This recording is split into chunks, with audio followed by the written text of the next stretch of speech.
Carita Berdana Lewanak, mahasiswi kelas 1B Program Studi Ilmu Administrasi Negara, Fakultas Ilmu Sosial dan Ilmu Politik, Universitas Nusa Cendana. Dalam video kali ini, saya akan menjawab 5 pertanyaan dari dosen pengasuh mata kuliah Bahasa Indonesia. Untuk soal yang pertama, implementasi kedudukan bahasa-bahasa di Indonesia sama sekali tidak berurutan. Bahasa Indonesia yang pada kedudukannya berada paling pertama, justru jarang diaktualisasikan. Realitanya, banyak generasi muda cenderung menggunakan bahasa asing dalam berkomunikasi resmi setiap kesempatannya. Misalnya, sorry, OTW, toilet, insecure, feeling, dan lain-lain. Jika Anda adalah generasi muda yang menjunjung tinggi bahasa negara dan nasional kita, solusi apa yang Anda tawarkan agar kedudukan bahasa-bahasa di Indonesia benar diimplementasikan? Menurut saya, solusi yang ditawarkan agar kedudukan bahasa di Indonesia benar diimplementasikan adalah dengan menyadarkan generasi muda Indonesia bahwa Indonesia sebagai bahasa nasional yang harus diutamakan penggunaan. Contoh kesadaran penggunaan bahasa Indonesia yang harus dilakukan generasi muda adalah dengan mengutamakan dan menjunjung tinggi penggunaan bahasa Indonesia baik di kehidupan sehari-hari maupun negara ini. Soal yang kedua, ragam bahasa merujuk pada konteks, yaitu Anda berbicara bersama siapa, di mana, kapan, dalam situasi apa, dan apa tujuan pembicaraan. Dengan demikian, ragam bahasa bersifat fleksibel, namun tidak menutup kemungkinan bahwa masih ada kekeliruan dalam mengaktualisasikan ragam bahasa. Apa yang Anda lakukan jika Anda bersama lawan bicara yang keliru menerapkan ragam bahasa saat berkomunikasi dengan Anda? Jika pernyataan Anda ternyata direspon dengan sok pintar, apa pembelaan yang tidak menyinggung perasaan lawan bicara? Yang akan saya lakukan jika lawan bicara saya salah atau keliru dalam penggunaan ragam bahasa adalah saya akan mengoreksi dan mengatakan bahwa ragam bahasa yang diucapkannya terdapat kekeliruan. Dan jika respon lawan bicara saya menyatakan bahwa saya sok pintar, maka saya akan merespon perkataannya dengan mengucapkan bahwa apa yang saya sampaikan kepadanya bukan untuk menunjukkan kepintaran saya, tetapi saya mengoreksi perkataannya yang salah agar ragam bahasa tidak diucapkan dengan kekeliruan dan kesalahan.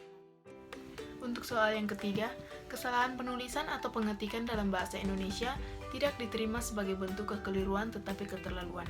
Misalnya, Anda mengetik kata malam, tetapi yang Anda ketik makam. Perbedaan satu huruf mengakibatkan terjadinya perbedaan makna dalam bahasa Indonesia. Perbedaan bentuk selalu berimplikasi pada perbedaan makna.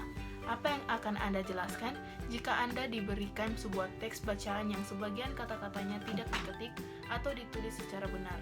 Kemudian, apa yang akan Anda sarankan sebagai acuan kebenaran penulisan atau pengetikan setelah? Yang akan saya lakukan jika diberikan teks yang tidak diketik atau ditulis secara benar adalah saya akan membacanya terlebih dahulu, kemudian memberi tanda pada teks bacaan yang salah atau tidak diketik maupun ditulis secara benar. Setelah itu, saya akan mengembalikan kepada penulis untuk diperbaiki pada bagian-bagian yang salah. Dan saran saya sebagai acuan kebenaran penulisan atau pengetikan setelahnya adalah jika kita selesai mengetik atau menulis sesuatu, sebaiknya setelah kita mengetik atau menulis, kita membaca atau mengoreksi kembali apa yang kita tulis atau kita ketik, baik itu secara banyak maupun sedikit, agar tidak terjadi kesalahan penulisan, sehingga pada saat membaca teks yang sudah ditulis atau diketik, pembaca tidak mengalami kendala atau kesalahan saat membaca. Untuk soal yang keempat, carilah dan tulislah paling kurang 15 kata yang salah, kemudian ubahlah menjadi benar yang disertai dengan alasannya. Setelahnya, Anda memberikan penjelasan secara lengkap tentang 3 kaidah bentuk dan diksi kebenaran, ketepatan, dan kelasiman. 15 kata yang salah beserta perbaikannya. Yang pertama, kata atlet yang seharusnya atlet. Yang kedua, kata geladi yang seharusnya geladi. Yang ketiga, kata subjek yang seharusnya subjek. Yang keempat, kata nafas yang seharusnya napas. Yang kelima, kata lobang yang seharusnya lubang. Yang keenam, kata handal yang seharusnya andal. Yang ketujuh, kata apotik yang seharusnya apotek. Yang kedelapan, kata nomer yang seharusnya nomor. Yang ke-9 kata genius yang seharusnya genius. Yang ke-10 kata hembus yang seharusnya embus. Yang ke-11 kata antri yang seharusnya antre. Yang ke-12 kata debit yang seharusnya debit. Yang ke-13 kata komplit yang seharusnya komplit. Yang ke-14 kata pensil yang seharusnya pensil. Yang ke-15 kata yang seharusnya hakikat. Jika teman-teman kebingungan, teman-teman dapat membuka dan melihat pada Kamus Besar Bahasa Indonesia.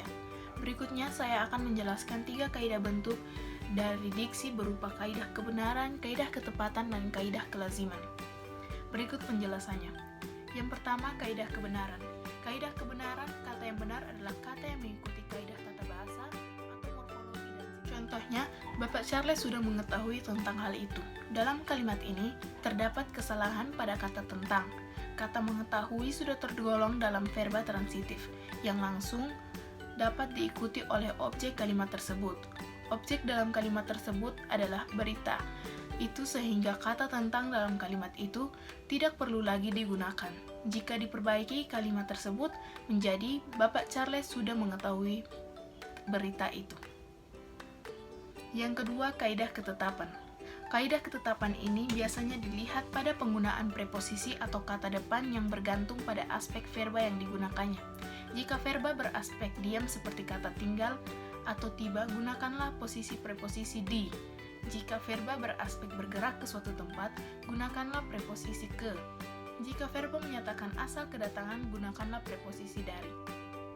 Yang ketiga, kaidah kelaziman, yaitu kata yang penggunaannya sudah diterima oleh umum. Misalnya, penggunaan kata bersinonim seperti ialah merupakan yang pemakaian yang berbeda. Untuk soal yang kelima, carilah dan tulislah paling kurang 5 kalimat yang tidak efektif, kemudian ubahlah menjadi kalimat efektif yang disertai dengan penjelasannya. Yang pertama, kemarin Sofia di pasar. Jika diubah menjadi kalimat yang efektif, maka menjadi kemarin Sofia pergi ke pasar. Disebut kalimat yang efektif karena memiliki subjek dan predikat yang jelas. Yang kedua, pengecatan tembok itu Agung dibantu oleh Raihan. Jika diubah menjadi kalimat efektif, maka menjadi saat mengecat tembok Agung dibantu oleh Raihan. Kalimat ini diubah menjadi kalimat efektif karena tidak memiliki subjek ganda. Yang ketiga, Randy yang lahir pada tahun 1999, jika diubah menjadi kalimat efektif, maka Randy lahir pada tahun 1999. Diubah ke dalam kalimat efektif karena predikat tidak didahului dengan kata yang. Yang keempat, rapat itu dihadiri oleh beberapa dari banyak anggota saja. Jika diubah menjadi kalimat efektif, maka menjadi rapat itu dihadiri oleh beberapa anggota. Diubah ke dalam kalimat efektif karena kalimat ini menggunakan teknik kehematan bahwa kalimat tidak boleh menggunakan pemborosan kata atau kata yang diulang-ulang. Yang kelima, seorang siswa harus mempelajari dan berlatih. Jika diubah menjadi kalimat yang efektif, maka menjadi seorang siswa harus belajar dan berlatih.